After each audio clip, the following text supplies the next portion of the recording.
দাদু, কে কে কি হয়েছে দাদু? দাদু, বেলা 10টা বেজে গেছে, কিন্তু এখনো সূর্য ওঠেনি। হ্যাঁ, কি বলছিস? ওই দেখেন।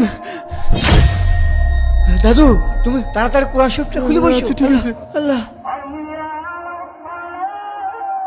বিশ্বাস করেন কিয়ামতের আগে একদিন এক রাতের মধ্যে এই কোরআনের সব পাতাগুলো আল্লাহ তুলে নেবেন আসমানে।